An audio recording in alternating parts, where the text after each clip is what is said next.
불법 파견 사례가 끊이지 않고 있는 가운데 고용노동부의 업무 처리 지침이 이 노동자에게 너무나 불리하게 되어 있어 논란이 뜨겁습니다. 불법 파견이라고 보여도 고소고발 사건은 검찰 기소 때까지 시정 지시를 미룬다는 내용까지 있는데요. 노동부가 검찰 눈치를 보며 직무유기를 한다는 비판까지 나옵니다. 도건엽 기자입니다. 2019년 4월 23일 나온 고용노동부 내부 문건입니다. 불법 파견에 따른 직접 고용 시정 지시 관련 지침이라는 이 문건은 사안별로 시정 지시를 언제 어떻게 할지 분류합니다. 근로감독이나 진정사건의 경우는 불법 파견으로 판단하면 지체 없이 시정 지시를 하도록 했습니다. 하지만 고소 고발 사건은 검찰에서 불법 파견으로 기소하거나 기소가 유예됐을 때 하도록 했습니다. 우리가 의견을 냈는데 또 검사님이 다르게 판단하는 만일의 경우를 대비해가지고 검찰에서 기소했을 때 그때 그 행정적인 처분을 시정지시라든지 가처분 부과라든지 그렇게 하자는 거죠. 노동계는 거세게 반발합니다.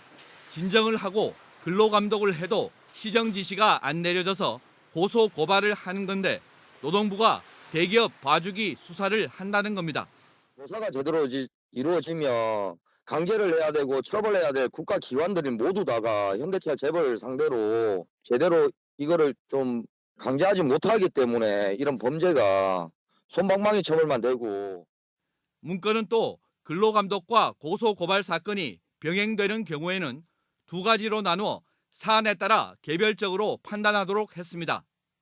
판단이 비교적 명확한 경우 근로감독 종료 후에, 복잡하거나 파급력이 큰 경우 기소할 때 시정 지시를 하도록 했습니다. 고용노동부 본부와 지방청이 협의하라는 단서를 달았습니다. 이 지침은 문재인 정부 출범 이후 과거 폐단을 개혁한다며 만든 고용노동행정개혁위원회의 권고에도 어긋납니다. 고용노동부 관료들의 판단에 따라서 이 불법 파견 사건의 처리가 달라지는 그런 문제점들을 전혀 해소하지 못하고 오히려 이렇게 시정 지침으로 그런 것들을 명확하게 했다는 점에서 문제가 더 많다고 생각이 되거든요. 검찰이 노동사건 기소에 소극적이라는 비판을 받아왔던 데다가 기소를 하더라도 수사가 길어지는 문제도 있습니다. 지난해 검찰이 기소한 한국 GM 불법 파견 사건의 경우 노조의 고발부터 수사까지 2년 반이 걸렸습니다.